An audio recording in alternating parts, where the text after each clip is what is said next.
السلام علیکم ورحمۃ اللہ تعالی وبرکاتہ۔ نحمده ونصلی ونسلم علی رسوله الکریم وآلہ وصحبہ الکرام اجمعین ومن تبعهم بإحسان إلی یوم الدین، اما بعد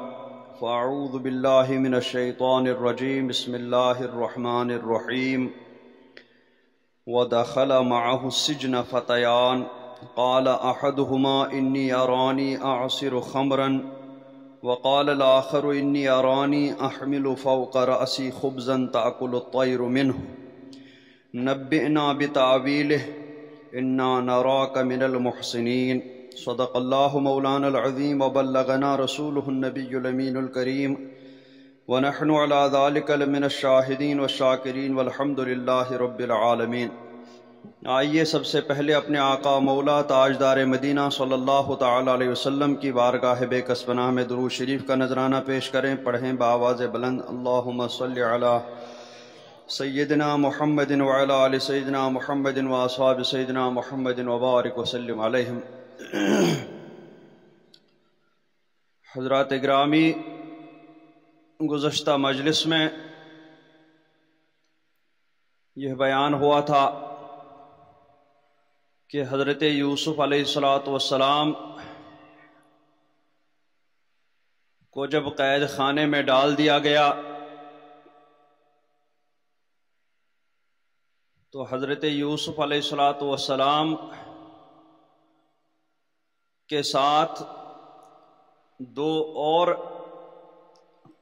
قیدی اس جیل میں ڈال دیے گئے تھے، قید خانے میں ڈال دیے گئے تھے، جن میں سے ایک بادشاہ کا باورچی خانے کا نگران تھا اور دوسرا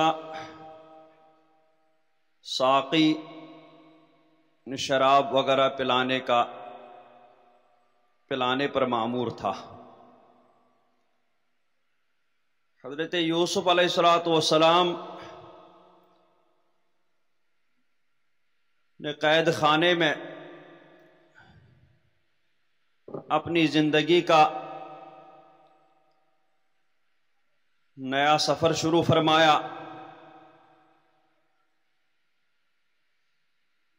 وہاں وہ ہر ایک کے ساتھ حسن سلوک فرماتے تھے، بیماروں کی عیادت کرتے تھے، کمزوروں کو سہارا دیتے تھے۔ اس طریقے سے وہ قید خانے میں بہت مقبول ہوئے، سب ان کا عزت و احترام کرنے لگے تھے، سب ان کو قدر کی نگاہ سے دیکھتے تھے، سب ان کی فرما برداری کرتے تھے۔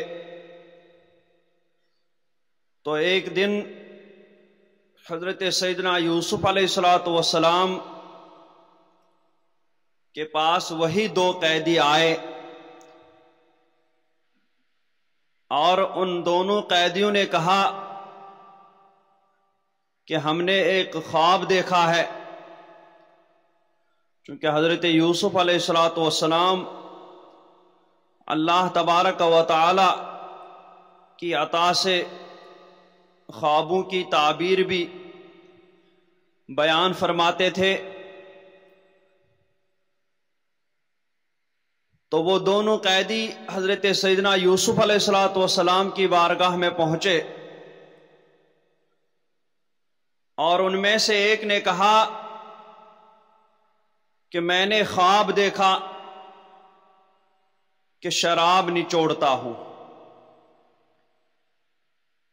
اور دوسرے نے کہا کہ میں نے خواب دیکھا کہ میرے سر پر کچھ روٹیاں ہیں جن میں سے پرندے کھاتے ہیں، ہمیں اس کی تعبیر بتائیے، بے شک ہم آپ کو نیکوکار دیکھتے ہیں۔ ان دونوں نے یہ خواب حضرت سیدنا یوسف علیہ السلام کے سامنے عرض کیا۔ اللہ تعالیٰ فرماتا ہے وَدَخَلَ مَعَهُ السِّجْنَ فَتَيَانِ، اور اس کے ساتھ قید خانے میں 2 جوان داخل ہوئے. قال احدہما، ان میں ایک بولا انی ارانی اعصر خمرا، کہ میں نے خواب دیکھا کہ شراب نچوڑتا ہوں. وقال الاخر انی ارانی احمل فوق رأسی خبزا، اور دوسرا بولا میں نے خواب دیکھا کہ میرے سر پر کچھ روٹیاں ہیں، تاکل الطیر منہ، جن میں سے پرند کھاتے ہیں. نبئنا بتاویلہ، ہمیں اس کی تعبیر بتائیے. انا نراک من المحسنین، بے شک ہم آپ کو نیکوکار دیکھتے ہیں. تو حضرت یوسف علیہ السلام نے فرمایا قال لا یأتیکما طعام ترزقانہ الا نبأتکما بتعویلہ قبل ان یأتیکما، کہ یوسف نے کہا جو کھانا تمہیں ملا کرتا ہے وہ تمہارے پاس نہ آنے پائے گا کہ میں اس کی تعبیر اس کے آنے سے پہلے تمہیں بتا دوں گا. اور یہ تعبیر کچھ میرا کمال نہیں ہے، یہ میں اپنی طرف سے نہیں کہوں گا، بلکہ یہ ذالکما مما علمنی ربی، یہ ان علموں میں سے ہے، ان علوم میں سے ہے جو میرے رب نے سکھایا ہے. یعنی یہ تعبیر کا علم یہ اللہ تبارک و تعالی کا عطا فرمایا ہوا ہے. اب اس کے بعد حضرت سیدنا یوسف علیہ السلام نے تعبیر پہلے ہی نہیں ارشاد فرمائی، بلکہ اب انہوں نے دعوت و تبلیغ کا کام شروع فرمایا. قید خانے میں رہ کر کے پہلے اپنے آپ کو منوایا، اپنی سچائی منوائی، اپنی امانت داری منوائی، اپنی غربا پروری منوائی، اپنی نیکوکاری منوائی. جب سب کی نظر میں مقبول ہوئے اور یہ 2 لوگ خواب لے کر کے آپ کی بارگاہ میں حاضر ہوئے، تب انہوں نے اپنا وہ کام جس کے لیے اللہ تبارک و تعالی نے انہیں چن لیا تھا، وہ کام انہوں نے شروع کر دیا. تو تبلیغ کا کام، اللہ تبارک و تعالی کے احکام پہنچانے کا کام، دین سکھانے کا کام، دین کی دعوت کا کام، اس کے لیے کوئی جگہ متعین نہیں ہے کہ جب آپ بالکل کھلی فضا میں عیش و عشرت کی زندگی گزارو تبھی جا کر کے تم دعوت و تبلیغ کا کام کرو. نہیں، بلکہ حضرت سیدنا یوسف علیہ السلام کی سیرت گواہ ہے، اور بھی بہت سارے بزرگوں کی سیرتیں گواہ ہیں کہ ان کو جہاں پر بھی موقع ملا انہوں نے بغیر کسی خوف و خطر کے اللہ تبارک و تعالی کی طرف بلانے کا کام شروع کیا. تو حضرت یوسف علیہ السلام نے اپنی دعوت و تبلیغ کا مرکز اسی قید خانے کو ہی چن لیا، اور وہیں سے انہی 2 خواب کی تعبیر سننے والوں سے شروع کیا، اور اس طریقے سے شروع کیا انی ترکت ملت قوم لا یؤمنون باللہ وہم بالآخرۃ ہم کافرون. ڈائریکٹ یہ نہیں فرمایا کہ تم لوگ ایسے اور ویسے ہو، مشرک ہو، کافر ہو، فلاں ہو، بلکہ انہوں نے دوسرا انداز، حکیمانہ انداز اختیار کیا. بات وہی کہنی تھی کہ تم لوگ کفر میں گرفتار ہو، شرک میں گرفتار ہو، لیکن اسلوب ایسا اختیار فرمایا کہ ان کو برا بھی نہیں لگا اور ان کو حضرت سیدنا یوسف علیہ السلام کی بات مانے بغیر کوئی چارہ بھی نہیں رہا. ارشاد فرمایا انی ترکت ملت قوم، کہ بے شک میں نے ان لوگوں کا دین نہ مانا، لا یؤمنون باللہ، جو اللہ پر ایمان نہیں لاتے، وہم بالآخرۃ ہم کافرون، اور وہ آخرت سے منکر ہیں. اس طریقے سے حضرت سیدنا یوسف علیہ السلام نے اپنی بات شروع فرما دی. پھر کس کی ملت کو اختیار کیا؟ جب تم نے ایسی ملت کو چھوڑ دیا جو اللہ پر ایمان نہیں رکھتی تھی اور آخرت سے منکر تھی، ان کو چھوڑا، پھر کس کو اختیار کیا؟ تو فرماتے ہیں وَاتَّبَعْتُ مِلَّةَ آبَائِي إِبْرَاهِيمَ وَإِسْحَاقَ وَيَعْقُوبَ، اور میں نے اپنے باپ دادا ابراہیم اور اسحاق اور یعقوب کا دین اختیار کیا. اب آپ دیکھیں، جب حضرت یوسف علیہ السلام کو وہ قافلہ لے کر جا رہا تھا، تب بھی انہوں نے انہیں فرمایا کہ میں خاندان نبوت سے تعلق رکھتا ہوں، میں فلاں خاندان کا، خاندان ابراہیمی کا فرزند ہوں میں. پھر اس کے بعد زلیخا کے گھر پر اتنا بڑا حادثہ ہوا، تب بھی حضرت یوسف علیہ السلام نے نہیں فرمایا کہ میں خاندان نبوت کا چشم و چراغ ہوں، میں حضرت ابراہیم علیہ السلام، حضرت اسحاق علیہ السلام، حضرت یعقوب علیہ السلام کہ جن کے چرچے ہر چہار جانب تھے، اگر حضرت یوسف ایک لمحے کے لیے بھی فرما دیتے کہ میں اسی خاندان کا چشم و چراغ، اسی خاندان کا فرزند ہوں، تو ان کی زندگی کچھ اور ہوتی. لیکن انہوں نے اپنے آپ کو ان تکلیفوں سے بچانے کے لیے نہیں کہا کہ میں خاندان نبوت کا چشم و چراغ ہوں، مگر جب اللہ تبارک و تعالی کے دین کی تبلیغ کا کام شروع کیا تو صرف پہلے بھی نہیں بتایا جیل خانے میں کہ آؤ میرے پیر دبا دو، میں فلاں کا فرزند ہوں، میرے ہاتھ چوم لو، میں فلاں کا فرزند ہوں، بلکہ اپنے عمل سے، اپنے اخلاق سے، اپنے کردار سے ان کو منوانے پر مجبور کر دیا.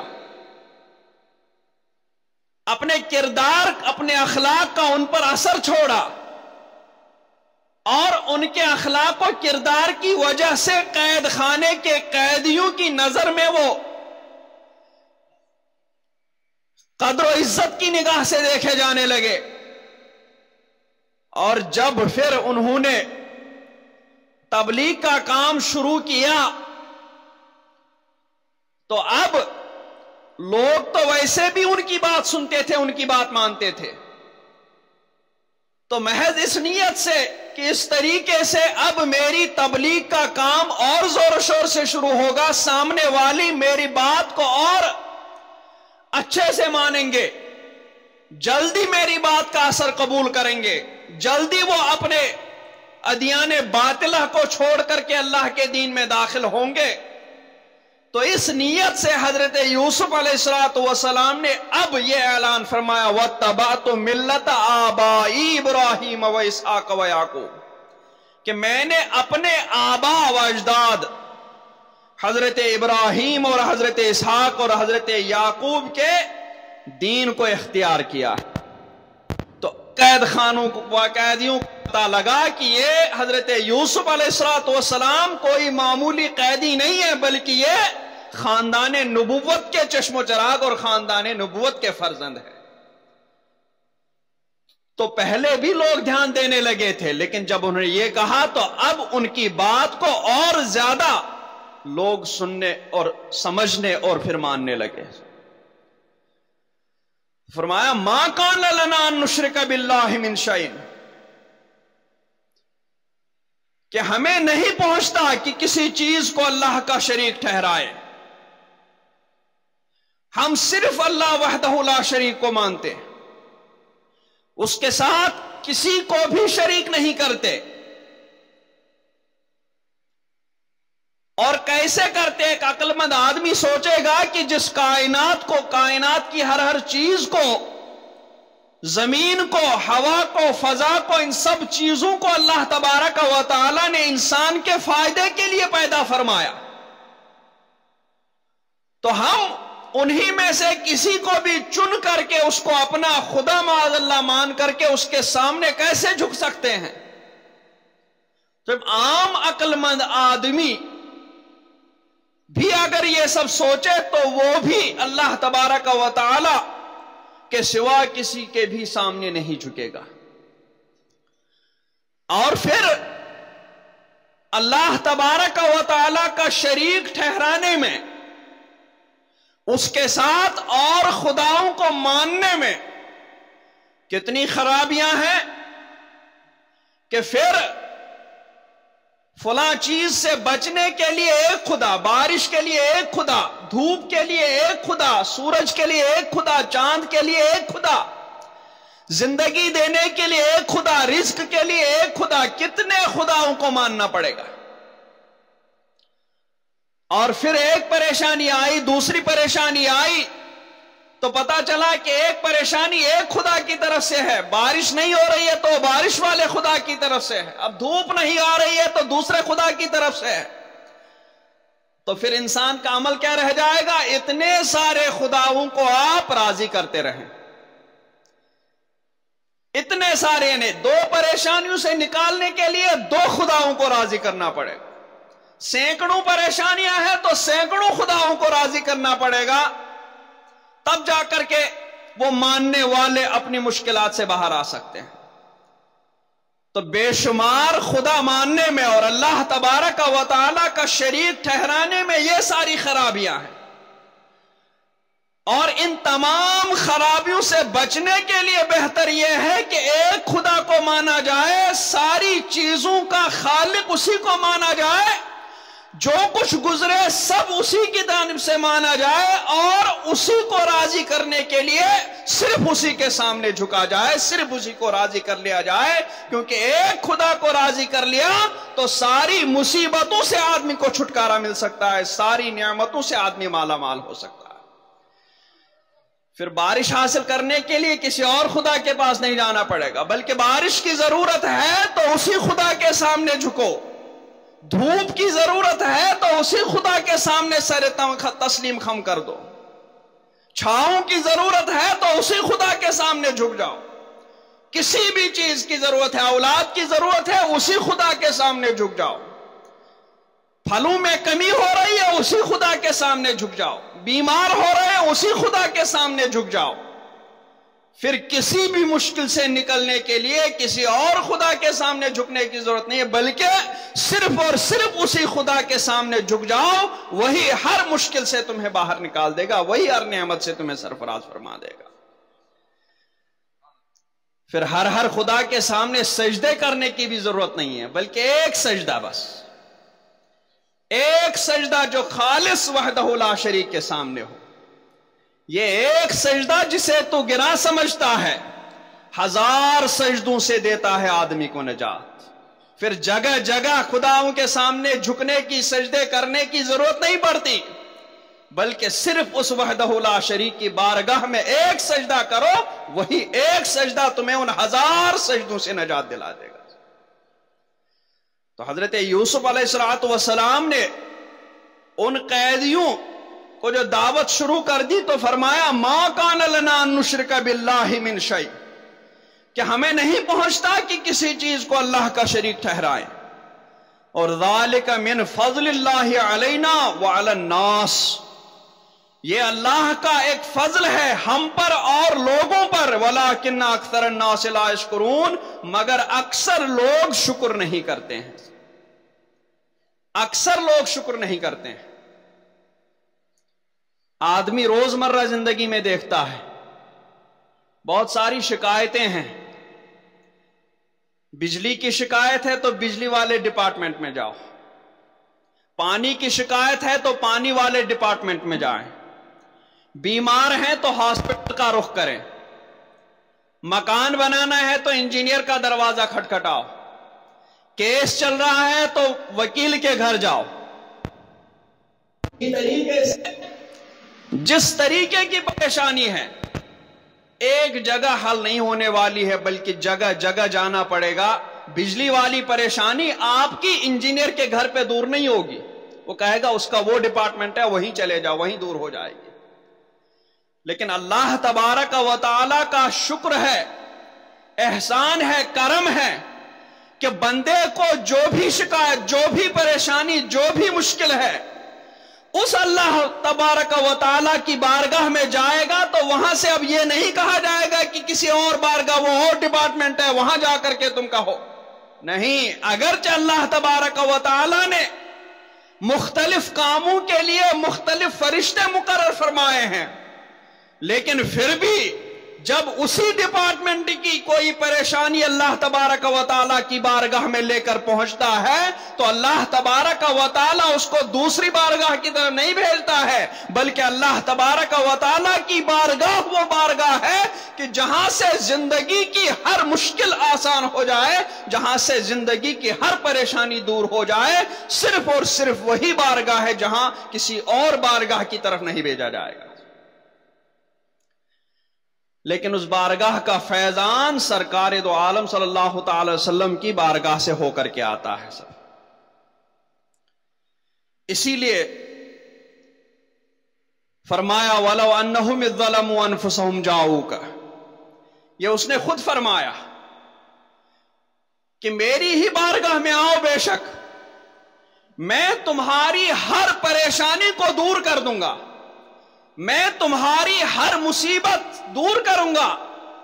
میں تمہاری ہر مشکل آسان کر دوں گا، لیکن میری بارگاہ میں آؤ. کیسے آؤ؟ میرے محبوب کی بارگاہ سے ہوتے ہوئے آ جاؤ. بس صرف یہ ہے، میرے محبوب کی بارگاہ سے ہوتے ہوئے آنا ہے، اور میں بھی جو عطا فرماؤں گا تو اپنی محبوب کے بارگاہ سے ہی عطا فرماؤں گا، وہیں سے جائے گی. میں مغفرت فرماؤں گا تو رسول کی بارگاہ ہی سے مغفرت کا مژدہ سنا دوں گا. نعمت عطا فرماؤں گا تو رسول کی بارگاہ ہی سے، محبوب کی بارگاہ ہی سے وہ نعمت تم تک پہنچ جائے گی.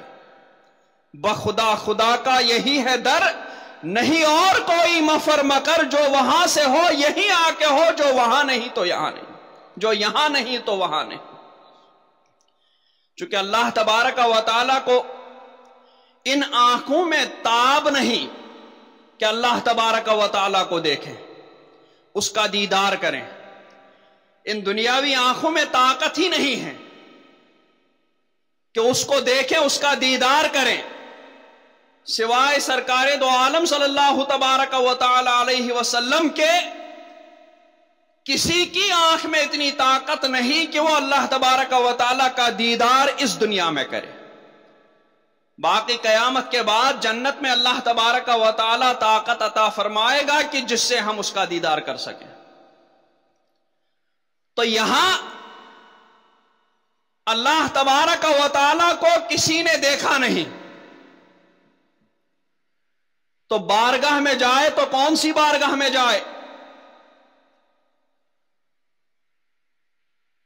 تو جو بارگاہ نظر آتی ہے، مسجدیں ہیں، یہ بھی اللہ تبارک و تعالی کی جلوہ گاہیں ہیں، اور ان میں بے شک اللہ تبارک و تعالی کے انوار و رحمت کی بارشیں ہوتی ہیں، لیکن سب سے بڑی جلوہ گاہ سرکار دو عالم صلی اللہ تبارک و تعالی علیہ وسلم کی بارگاہ ہے. تمام مسجدیں بے شک اللہ تبارک و تعالی کی جلوہ گاہیں ہیں، وہاں جہاں جس مسجد میں جائیں، بلکہ روئے زمین میں جہاں پر بھی جائیں، وہاں اللہ تبارک و تعالی کا جلوہ نظر آئے گا. لیکن سب سے بڑا جلوہ جس جلوہ گاہ کی طرف، جس بارگاہ کی طرف اللہ تبارک و تعالی نے بلایا ہے کہ وہاں آ کر کے مجھ سے مانگو گے، مجھ سے اپنے گناہوں کی مغفرت مانگو گے، تو وہاں اللہ تبارک و تعالی نے ارشاد فرمایا ہے کہ وہاں جا کر کے مانگیں گے، اور رسول بھی تمہارے لیے وہاں دعا فرمائیں گے، تو اللہ تبارک و تعالی کو بہت زیادہ توبہ قبول فرمانے والا، رحمت والا پائیں گے. یہ اللہ تبارک و تعالی کا کرم ہے. وَلَٰكِنَّ أَكْثَرَ النَّاسِ لَا يَشْكُرُونَ، لیکن اکثر لوگ شکر نہیں کرتے ہیں، کیونکہ وہ غور و فکر ہی نہیں کرتے ہیں، سمجھتے ہی نہیں ہیں، آس پاس میں دیکھتے ہی نہیں ہیں. جو عقل، جو ذہانت اللہ تبارک و تعالی نے انہیں دی ہے، وہ عقل و ذہانت اس میں لگاتے ہی نہیں ہیں، بلکہ کسی اور فالتو چیزوں میں لگا کر کے اس کو ضائع کر دیتے ہیں. وَلَٰكِنَّ أَكْثَرَ النَّاسِ لَا يَشْكُرُونَ، شکر تبھی کرے گا آدمی جب کسی کا احسان مانے گا، اور اللہ تبارک و تعالیٰ کا احسان تبھی مانے گا جب آس پاس کی چیزوں میں اپنے اندر غور کرے گا، تب اس کو لگے گا کہ سب اللہ کا دیا ہوا ہے، سب اللہ تبارک و تعالیٰ کا احسان ہے، اور جب اللہ تبارک و تعالیٰ کا احسان مانے گا تبھی اللہ تبارک و تعالیٰ کا بھی شکر کرے گا۔ یا صاحب السجن، پھر ان قیدیوں کی طرف حضرت سیدنا یوسف علیہ السلام متوجہ ہوئے، فرمایا اے میرے قید خانے کے دونوں ساتھیوں، ارباب متفرقون خیر ام اللہ الواحد القہار، کہ کیا جدا جدا رب اچھے ہیں یا ایک اللہ جو سب پر غالب ہے؟ ما تعبدون من دونہ الا اسماء سمیتموها انتم وآباؤکم، تم اس کے سوا نہیں پوچھتے مگر نرے نام جو تم نے اور تمہارے باپ دادا نے تراش لیے ہیں۔ ما انزل اللہ بہا من سلطان، اللہ نے ان کی کوئی سند نہیں اتاری۔ ان الحکم الا للہ، حکم نہیں مگر اللہ کا۔ امر اللہ تعبدوا الا اياه، اس نے فرمایا ہے کہ اس کے سوا کسی کو نہ پوجو۔ ذالک الدین القیم، یہ سیدھا دین ہے، ولکن اکثر الناس لا يعلمون، لیکن اکثر لوگ نہیں جانتے، اکثر لوگ نہیں جانتے ہیں۔ اکثر لوگ اگر جان جائیں گے کہ یہی سیدھا دین ہے، یہی سچا دین ہے، اور اس دین کا خدا سب پر غالب ہے، تو پھر وہ اس دین کو چھوڑ کر کے ادھر ادھر نہیں بہکیں گے، اس دین کو چھوڑ کر کے ادھر ادھر نہیں جائیں گے۔ اس طریقے سے حضرت یوسف علیہ السلام نے اپنی دعوت و تبلیغ کا کام اس حکیمانہ اسلوب سے شروع فرمایا۔ اور اگر وہ ڈائریکٹ کہہ دیتے کہ تم غلط ہو، تم یہ ہو، تم وہ ہو، تو وہ سامنے والے بجائے اس کے کہ حضرت یوسف علیہ السلام کی دعوت قبول کرتے، ان کے قدم اور زیادہ پھسل جاتے، وہ بارگاہ ہی چھوڑ کر کے نکل جاتے۔ ہمیں ضرورت نہیں ہے، ہم تو خواب کی تعبیر پوچھنے آئے تھے، تم کچھ اور کہنے لگے یہاں پر۔ تو یہ انبیاء کرام کا اسلوب ہے کہ سامنے والے کو کفر و ضلالت کے دلدل سے، گناہوں کے دلدل سے نکالنے کے لیے حکیمانہ اسلوب، حکیمانہ طریقہ اختیار کرنا چاہیے، یعنی وہ طریقہ کہ جس سے وہ اپنی غلط روش چھوڑ کر کے صحیح راستے پر چل جائے۔ یہ نہیں کہ اس کو اور غصہ دلا کر کے اس کو اور زیادہ اس کفر و ضلال کے دلدل میں اور پھنسا دیا جائے۔ تو انبیاء کرام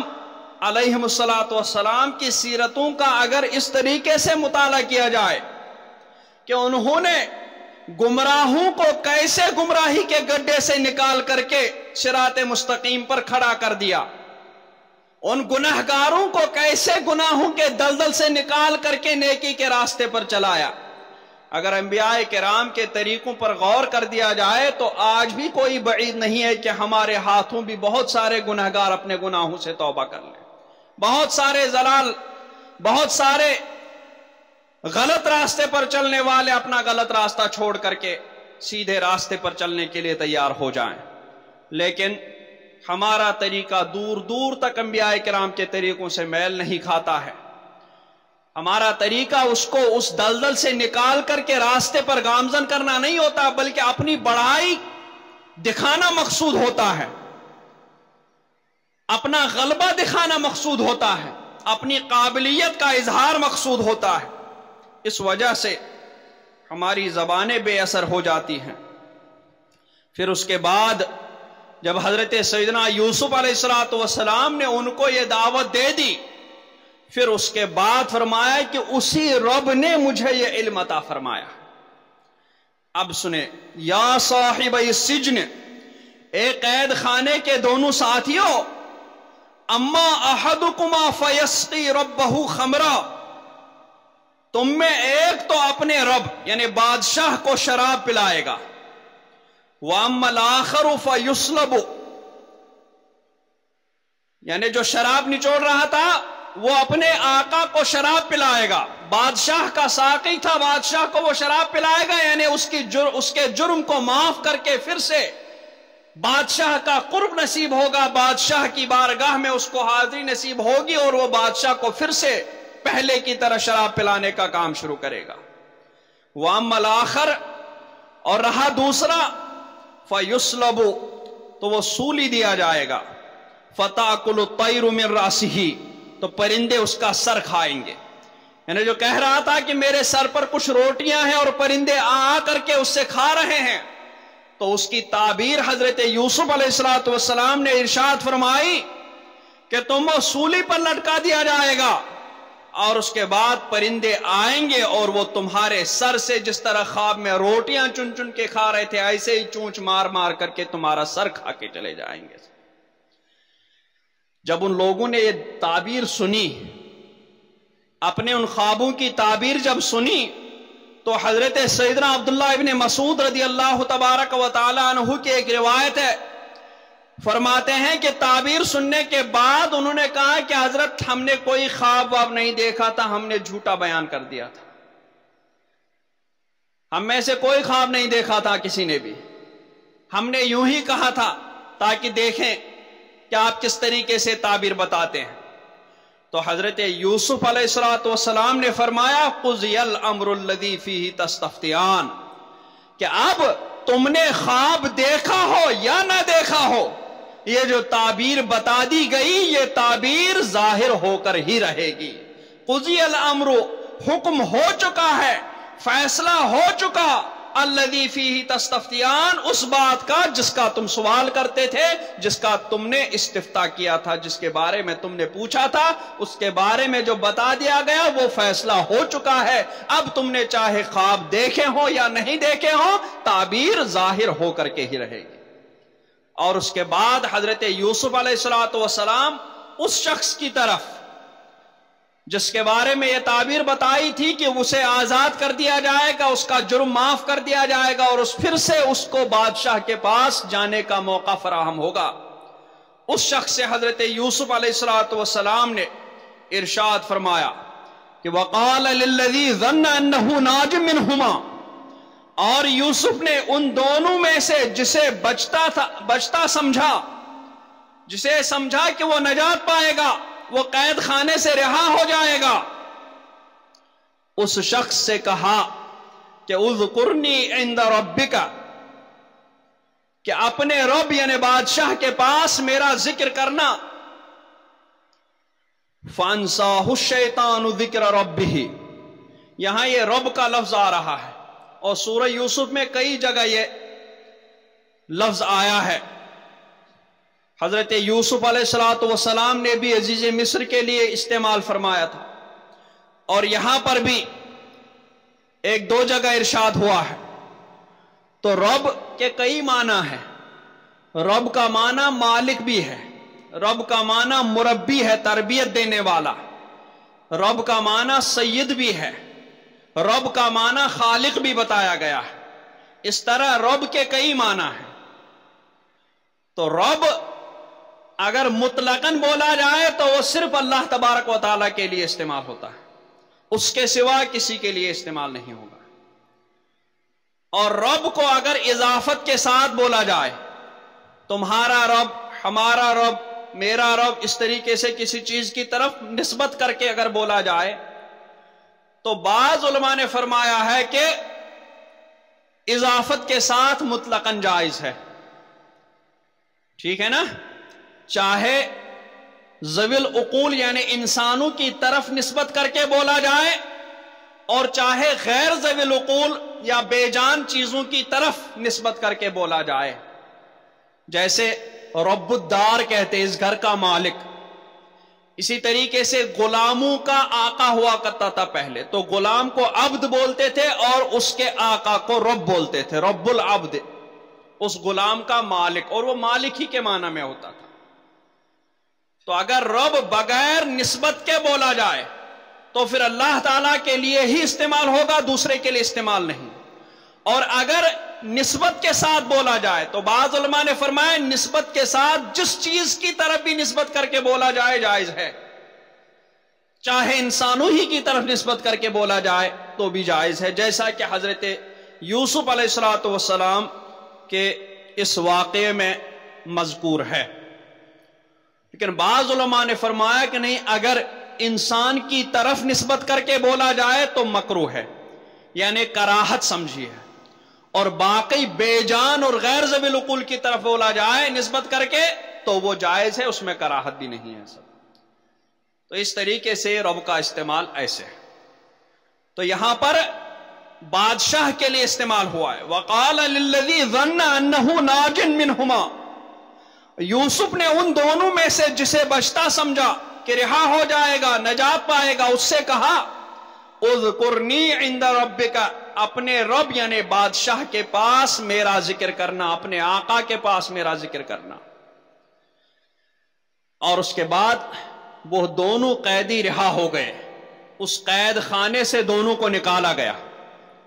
اور ان میں سے اس ساقی کو جو شراب نچوڑتا تھا، شراب پلاتا تھا، اس کو دوبارہ اپنے عہدے پر بحال کیا گیا۔ ان دونوں پر الزام تھا کہ انہوں نے بادشاہ کو زہر دینے کی کوشش کی تھی۔ باورچی خانے کا نگران اور یہ شراب پلانے والا، اس پر یہ تھا کہ اس نے شراب میں زہر ملا کر کے بادشاہ کو زہر دینے کی کوشش کی، اور باورچی خانے کے اس نے کھانے میں زہر ملا کر کے بادشاہ کو مارنے کی کوشش کی۔ ان دونوں پر یہ الزام تھا۔ پھر اس کے بعد یہ پتا چلا کہ نہیں، باورچی خانے والے نے کوشش کی تھی، ساقی اس سے بری تھا، ساقی نے کوئی کوشش نہیں کی تھی زہر پلانے کی۔ تو اس طریقے سے ساقی بچ گیا، وہ دوبارہ اپنے عہدے پر بحال کیا گیا، لیکن وہ باورچی خانے کا نگران، اس کو سولی دے دی گئی، اور ٹھیک اسی طرح جس طریقے سے حضرت سیدنا یوسف علیہ السلام نے فرمایا تھا، اسی طریقے سے اس کو سولی پر لٹکا دیا گیا، اور اس کی موت ہوئی، اور پرندے آئے اور اس کے سر سے اسی طریقے سے بوٹیاں نوچ نوچ کر کے کھا کر کے جانے، جس طریقے سے خواب میں اس کے سر سے روٹیاں نوچ نوچ کر کے لے جا رہے تھے۔ تو اس رہائی پانے والے کو جس کو حضرت یوسف علیہ السلام نے فرمایا تھا کہ بادشاہ کے سامنے میرا ذکر کرنا، وہ باہر نکل کر کے فَأَنْسَاهُ الشَّيْطَانُ ذِكْرَ رَبِّهِ، تو شیطان نے اسے بھلا دیا کہ اپنے رب کے سامنے یوسف علیہ السلام کا ذکر کرے۔ باہر نکل کر کے وہ بھول گیا، اور بھول گیا تو بھولتا ہی رہ گیا، یہاں تک کہ کئی سال گزر گئے، اور کئی سال گزرنے کے بعد فَلَبِثَ فِي السِّجْنِ بِضْعَ سِنِينَ، کہ جیل خانے میں حضرت یوسف کئی برس اور رہے، یعنی پہلے بھی کئی برس رہے تھے۔ پھر ان دونوں قیدیوں نے تعبیر پوچھی، اور پھر ان دونوں قیدیوں کے رہا ہونے کے بعد بھی کئی برس رہے۔ بعض علماء نے فرمایا کہ پہلے 5 برس رہے تھے، اور پھر اس کے بعد 7 برس اور جیل میں گزارے۔ 7 برس تک اس ساقی کو، اس شراب پلانے والے کو یہ یاد نہیں آیا کہ مجھے حضرت یوسف علیہ السلام نے کہا تھا کہ بادشاہ کے سامنے میرا ذکر کرنا اور کہنا کہ قید خانے میں ایک بے گناہ مظلوم پڑا ہوا ہے جس پر کوئی گناہ بھی نہیں ہے، لیکن پھر بھی اس کو قید خانے میں بٹھا کر کے رکھا ہے۔ یہ ضرور اپنے بادشاہ کے سامنے ذکر کرنا، چونکہ قید خانے کے سارے لوگوں کی نظروں میں مقبول بھی ہو گئے تھے، دعوت و تبلیغ کا کام قید خانے میں پورا بھی ہو گیا تھا۔ اب قید خانے کی 4 دیواری سے نکل کر کے سارے مصر میں دعوت و تبلیغ کا کام شروع کرنا تھا، اس وجہ سے حضرت یوسف علیہ السلام کو قید خانے سے نکلنا ضروری تھا، ورنہ جہاں 12 سال گزارے ہیں وہاں اور سال گزار سکتے تھے، لیکن چونکہ وہاں پھر جتنے لوگ تھے سب تک دعوت و تبلیغ کا کام پہنچ چکا تھا، اب باہر کے لوگوں کو دعوت و تبلیغ کرنی تھی، اس وجہ سے حضرت یوسف علیہ السلام نے اس ساقی کے ہاتھوں پیغام بھیجا تھا کہ اپنے بادشاہ سے کہنا کہ قید خانے میں ایک بے گناہ جس پر کوئی گناہ نہیں تھا، اس کو بغیر کسی غلطی کے، بغیر کسی گناہ کے، بغیر کسی جرم کے انہیں قید خانے میں ڈالا ہوا ہے اور اتنے سالوں سے وہاں ہیں۔ اپنے بادشاہ کے سامنے ذکر کرنا تھا کہ وہ مجھے اس قید خانے سے باہر نکال دے، لیکن وہ بھول گیا اور اسی طریقے سے کئی سال گزر گئے، اور کئی سال گزرنے کے بعد پھر ایک دن بادشاہ نے خواب دیکھا جس خواب نے اس کو جھنجھوڑا، اور تب اس ساقی کو یاد آیا کہ اس خواب کی تعبیر جس سے سب لوگ عاجز آ گئے حضرت یوسف علیہ السلام سے پوچھنی چاہیے، جس کا بیان انشاءاللہ اگلی نشست میں ہوگا۔ وصلی اللہ تعالی علی خیر خلقہ محمد وعلی آلہ وصحبہ اجمعین برحمتک یا ارحم الراحمین۔